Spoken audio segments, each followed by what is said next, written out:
Bismillahirrahmanirrahim. Assalamu alaikum dear students. Hope you all are doing well. In lecture number 5, we started to study indifference curve analysis.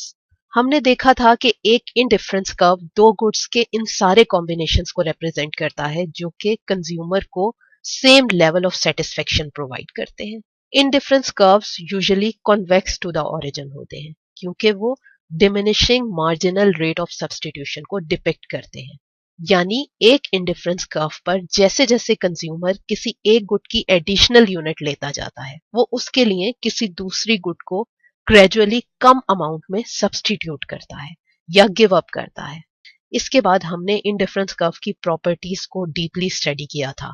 इसके अलावा हमने budget line के concept को भी पढ़ा था कि एक बजट लाइन दो गुड्स के उन सारे कॉम्बिनेशंस को शो करती है जो कि कंज्यूमर अपनी इनकम से परचेस कर सकता है. बजट लाइन को ड्रॉ करने के लिए हमें कंज्यूमर की इनकम का जो कि उसने एलोकेट करनी है दोनों गुड्स को परचेस करने पर और दोनों गुड्स की प्राइस का पता होना चाहिए. बजट लाइन इनकम के चेंज होने से शिफ्ट होती जाती है जबकि किसी भी एक गुड की प्राइस के चेंज होने की वजह से बजट लाइन की स्लोप चेंज होती जाती है. इसके बाद हमने स्टडी किया था कि इंडिफरेंस कर्व एनालिसिस के तहत कंज्यूमर उस वक्त इक्विलिब्रियम में होता है जब उसकी budget line highest possible indifference curve के टेंजेंट होती है. यानी इक्विलिब्रियम पॉइंट पर slope of budget line slope of indifference curve के इक्वल होती है.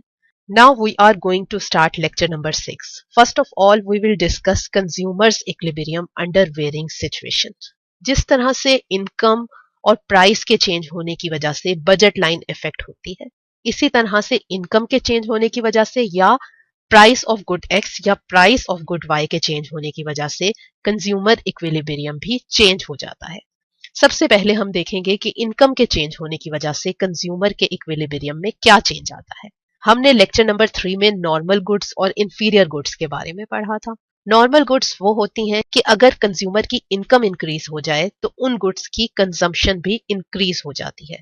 दूसरे लफ्जों में वो गुड्स जिनकी क्वांटिटी डिमांडेड इनकम के इंक्रीज होने की वजह से बढ़ जाए उन गुड्स को नॉर्मल गुड कहते हैं. जबकि कुछ गुड्स ऐसी भी हैं कि जब कंज्यूमर की इनकम इंक्रीज होती है तो वो उन गुड्स की कम अमाउंट को परचेज करता है. इन गुड्स को इंफीरियर गुड्स कहते हैं. फॉर एग्जाम्पल चिकन के मुकाबले में दाल एक इंफीरियर गुड है क्योंकि इनकम के इंक्रीज होने की वजह से कंज्यूमर दाल की कम मिकदार को परचेज करता है और उसके मुकाबले में चिकन की ज्यादा मिकदार परचेज करना शुरू कर देता है. अब हम देखेंगे कि नॉर्मल गुड के केस में इनकम के चेंज होने की वजह से कंज्यूमर के इक्विलिब्रियम में क्या चेंज आता है.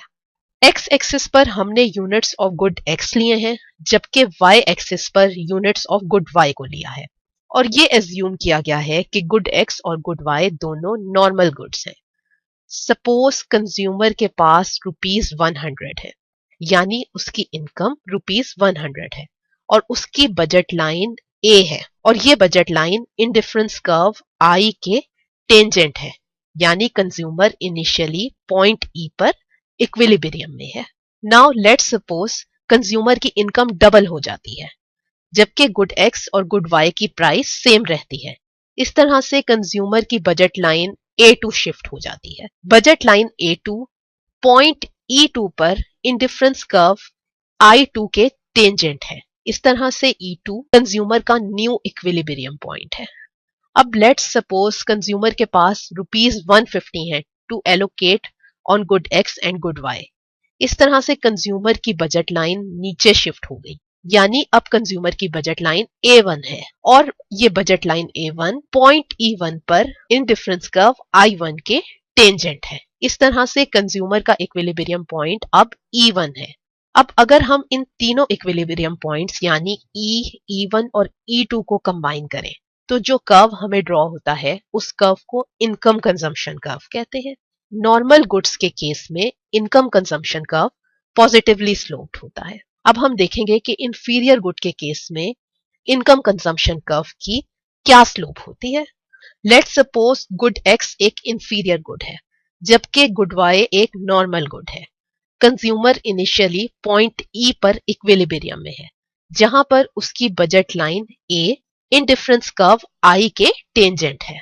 सपोज कंज्यूमर की इनकम इंक्रीज हो जाती है, इस तरह से कंज्यूमर की बजट लाइन भी शिफ्ट हो जाती है, यानी अब कंज्यूमर की न्यू बजट लाइन A1 है। अब चूंकि गुड एक्स एक इंफीरियर गुड है, इसलिए इनकम के इंक्रीज होने की वजह से कंज्यूमर उसकी कम अमाउंट को परचेज करेगा।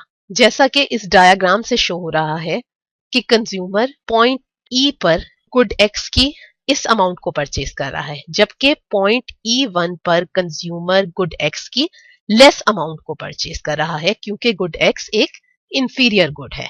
अब गुड वाई तो एक नॉर्मल गुड है, इसलिए कंज्यूमर इनकम के इंक्रीज होने की वजह से गुड वाई की ज्यादा अमाउंट को परचेज करेगा। जैसा कि पॉइंट ई पर कंज्यूमर गुड एक्स की इस अमाउंट को परचेज कर रहा है, जबकि न्यू इक्विलिब्रियम पॉइंट E1 पर कंज्यूमर गुड वाई की ज्यादा अमाउंट को परचेज कर रहा है, जो कि इस लाइन से जाहिर है। अब अगर हम इन दोनों पॉइंट्स को कंबाइन करें, यानी इक्विलिब्रियम पॉइंट E और इक्विलिब्रियम पॉइंट E1 को कंबाइन करें, तो हमें इनकम कंजम्पशन कर्व हासिल होता है, जो कि नेगेटिवली स्लोप्ड है। यानी इंफीरियर गुड्स के केस में income consumption curve negatively sloped होता है। इस तरह से इनकम के इंक्रीज या डिक्रीज होने की वजह से कंज्यूमर की क्वांटिटीज ऑफ गुड परचेज भी चेंज होती जाती हैं। इसको इनकम इफेक्ट कहते हैं।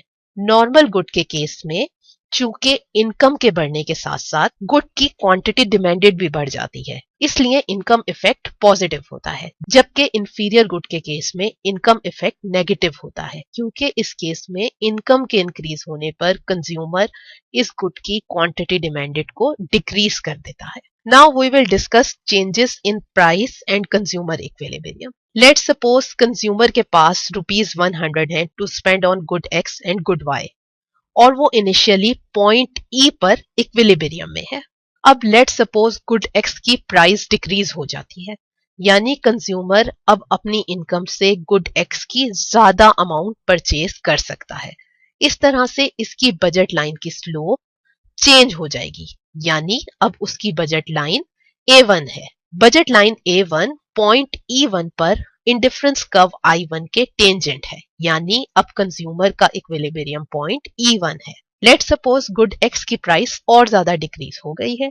इस तरह से कंज्यूमर की बजट लाइन की स्लोप फर्दर चेंज हो जाती है, और अब कंज्यूमर पॉइंट E2 पर इक्विलिब्रियम में है, जहां पर new budget line A2 indifference curve I2 के टेंजेंट है। अब अगर पॉइंट E, E1 और E2 को कंबाइन किया जाए तो ड्रॉ होने वाले कर्व को प्राइस कंजम्पशन कर्व कहते हैं।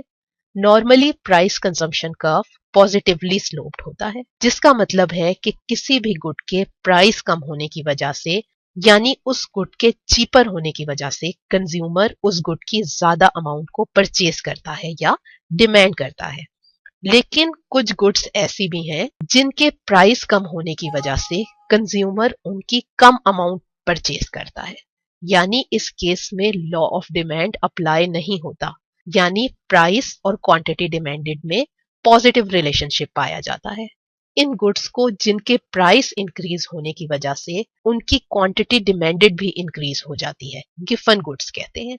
और गिफन गुड्स के केस में price consumption curve negatively sloped होता है। जैसा कि हमने इस डायग्राम से देखा है कि नॉर्मल गुड्स के केस में price consumption curve positively sloped है, लेकिन गिफन गुड्स के केस में price consumption curve negatively sloped होता है।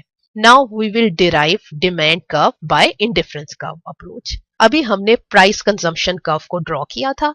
हमने देखा था कि जैसे जैसे किसी गुड की प्राइस कम होती जाती है, कंज्यूमर उसकी ज्यादा अमाउंट को परचेज करता जाता है। एक्स एक्सिस पर हमने यूनिट्स ऑफ गुड एक्स को लिया है, जबकि वाई एक्सिस पर हमने यूनिट्स ऑफ मनी इनकम या वो सारी गुड्स जो हम गुड एक्स के सब्स्टिट्यूट के तौर पर यूज कर सकते हैं या गुड एक्स के सब्स्टिट्यूट के तौर पर परचेज कर सकते हैं, उनको लिया गया है। कंज्यूमर इनिशियली पॉइंट ई पर इक्विलिब्रियम पॉइंट में है, जिस पर कंज्यूमर की बजट लाइन ए उसके इंडिफरेंस कर्व आई के टेंजेंट है, और कंज्यूमर इस पॉइंट पर गुड एक्स की क्यू अमाउंट को परचेज कर रहा है, जबकि गुड एक्स की प्राइस पी है। इस तरह से हमें एक पॉइंट हासिल होता है। लेट्स सपोज गुड एक्स की प्राइस डिक्रीज हो गई है, इस तरह से कंज्यूमर की बजट लाइन अब A1 है, यानी कंज्यूमर गुड एक्स की ज्यादा अमाउंट परचेज कर रहा है, which is shown by the point Q1। अब अगर गुड एक्स की प्राइस फर्दर डिक्रीज हो जाती है तो इस तरह से कंज्यूमर गुड एक्स की और ज्यादा अमाउंट को परचेज कर सकता है, और इस तरह से कंज्यूमर पॉइंट E2 पर इक्विलिब्रियम पॉइंट में होगा, क्योंकि इस पॉइंट पर अब उसकी new budget line A2 in difference curve I2 के टेंजेंट है, और इस पॉइंट पर कंज्यूमर गुड एक्स की Q2 अमाउंट को परचेज कर रहा है, और गुड एक्स की प्राइस P2 है, यानी प्राइस P1 से भी डिक्रीज हो गई है। अब अगर हम इन तीनों पॉइंट्स को कंबाइन करें तो हमें कंज्यूमर का demand curve for good x हासिल होता है, जो कि नेगेटिवली स्लोप्ड है, यानी ये डिमांड कर्व प्राइस और क्वांटिटी डिमांडेड के नेगेटिव रिलेशनशिप को शो कर रहा है। इस तरह से हम इन डिफरेंस कर्व्स की मदद से और प्राइस कंजम्पशन कर्व की मदद से डिमांड कर्व को डिराइव कर सकते हैं। Now we will discuss how market demand curve can be derived. हम इंडिविजुअल डिमांड कर्व्स की हॉरिजॉन्टल समेशन से मार्केट डिमांड कर्व को डिराइव कर सकते हैं। Suppose there are only 2 consumers in the market. D1 shows demand curve of individual one, यानी ये demand curve D1 ये शो कर रहा है कि प्राइस P पर इंडिविजुअल वन की क्वांटिटी डिमांडेड Q1 है। इसी तरह से D2 shows demand curve for individual 2, यानी प्राइस P पर इंडिविजुअल 2 की क्वांटिटी डिमांडेड Q2 है। अब अगर इन दोनों डिमांड कर्व्स को ऐड कर लिया जाए तो हमें मार्केट डिमांड कर्व हासिल होता है, जो कि ये शो कर रहा है कि प्राइस P पर मार्केट की क्वांटिटी डिमांडेड Q स्टार है। इस तरह से हम इंडिविजुअल्स डिमांड कर्व से मार्केट डिमांड कर्व को ड्रॉ कर सकते हैं।